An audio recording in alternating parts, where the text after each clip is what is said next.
Assalamualaikum warahmatullahi ta'ala wabarakatuh.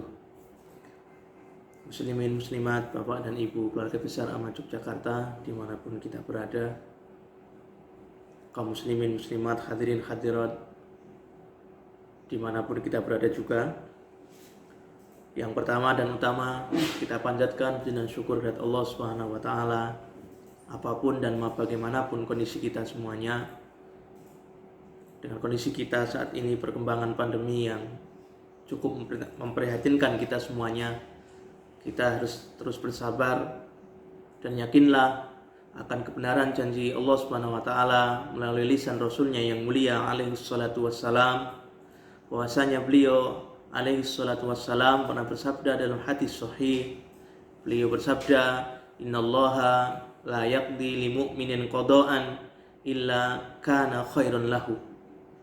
Sesungguhnya Allah Subhanahu wa taala tidaklah menetapkan sebuah takdir, menetapkan sebuah ketetapan bagi seorang mukmin kecuali ketetapan itu akan membawanya menjadi hamba-hamba Allah yang lebih baik daripada sebelumnya.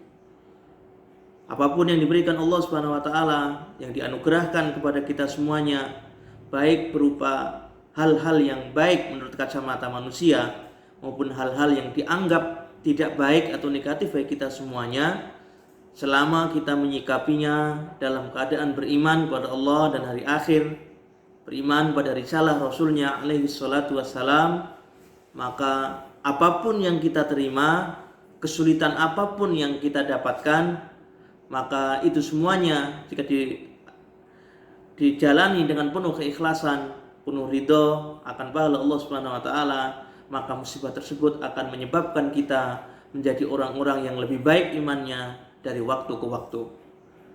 Ini sesuai dengan sabda Rasulullah alaihi salatu wassalam dalam hadis yang lain, yang artinya bahwa seseorang, orang mukmin yang hari ini lebih baik daripada hari kemarin, maka dia adalah orang yang beruntung. Sedangkan orang yang imannya hari ini sama atau bahkan lebih buruk dari imannya kemarin, maka dia adalah orang yang merugi, orang yang sengsara dan akan mendapatkan kesusahan, kesulitan di dunia dan lebih-lebih di akhirat dengan tempatkannya di neraka Allah Subhanahu wa taala. Waliyadzubillah min dzalik. Ma'asyiral muslimin, keluarga besar Ahmad Yogyakarta dimanapun kita berada, hadirin hadirat dimanapun juga kita berada, melanjutkan perbincangan kita tentang definisi tazkiyatun nafas. Kemarin kita sebutkan bahwa tazkiyatun nafas adalah meninggalkan segala yang diharamkan Allah Subhanahu wa taala disertai dengan melaksanakan hal-hal yang diperintahkannya. Hal-hal yang diharamkan Allah Subhanahu wa taala termasuk di dalamnya adalah hal-hal yang dimakruhkan, hal-hal yang dibenci meskipun tidak sampai tingkat haram yang berimplikasi terhadap hukum haram seperti diazab dengan azab yang sangat pedih dan sebagainya.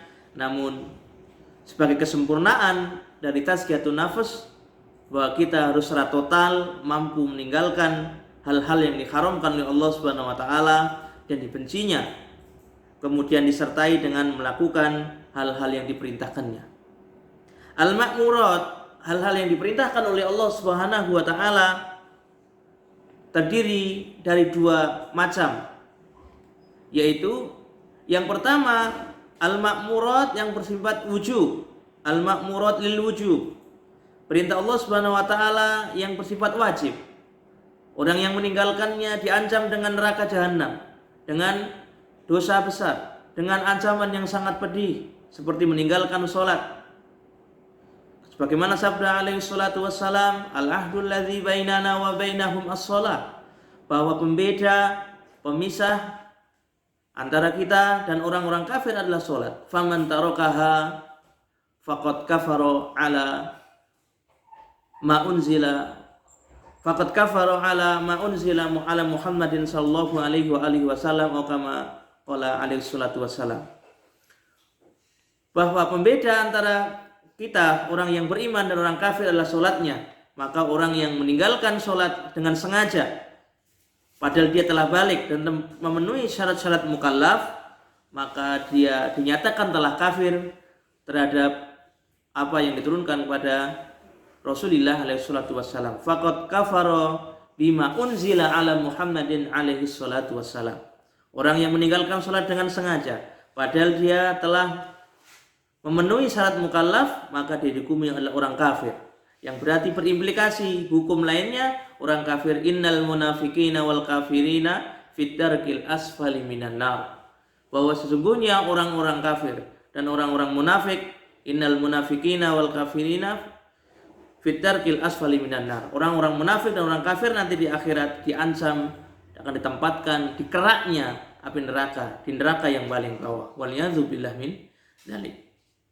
Ini macam yang pertama, al-ma'murat yang berimplikasi lil wujub, sebuah kewajiban yang mana meninggalkannya itu diancam dengan hukuman yang sangat pedih atau diancam dengan had yang jelas yang telah diatur baik dalam Al-Qur'anul Karim maupun sunnah nabinya alaihi salatu wassalam. Kemudian yang kedua, al-ma'murat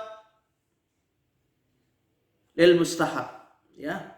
Perintah Allah Subhanahu wa taala yang bersifat disunahkan atau bersifat dicintai itu sebagai penyempurna bagi ketaatan kita kepadanya. Misalnya Allah Subhanahu wa taala mengatakan kepada kita semuanya, khudzu zinatakum inda kulli masjidin wa kulu washrabu wa la tusrifu innahu la yuhibbul musrifin. Makan dan minumlah kalian dan gunakan pakaian yang baik ketika kalian masuk masjid. Sungguhnya Allah Subhanahu wa taala, kemudian janganlah kalian berlebih-lebihan, sungguhnya Allah Subhanahu wa taala tidak menyukai orang-orang yang berlebihan. Secara fikih, aurat laki-laki khususnya karena konteks pembicaraan sholat jamaah adalah kaum laki-laki yang diwajibkan. Aurat laki-laki secara fikih hanya dibatasi dari pusar sampai sampai lutut kita. Itu adalah batas minimal aurat laki-laki.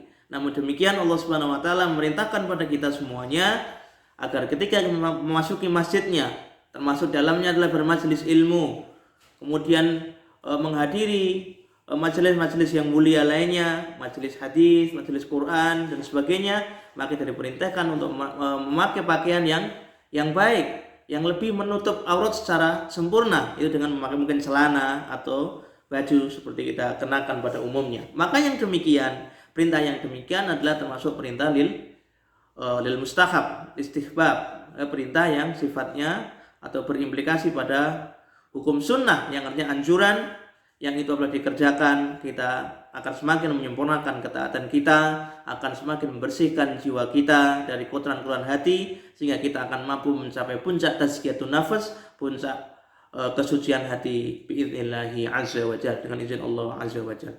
Demikian yang dapat kita sampaikan pada kajian kali ini. Mudah-mudahan Allah Subhanahu wa taala terus memberikan kekuatan lahir dan batin pada kita semuanya agar tetap beriman kepadanya dan hari akhir. Kemudian kita diberikan kekuatan juga agar kita mampu melewati segala musibah, segala cobaan yang menimpa diri kita dengan ending yang baik, husnul khotimah. Wa akhiru da'wana alhamdulillahirabbil alamin wa billahi taufiq wal hidayah. Assalamualaikum warahmatullahi wabarakatuh.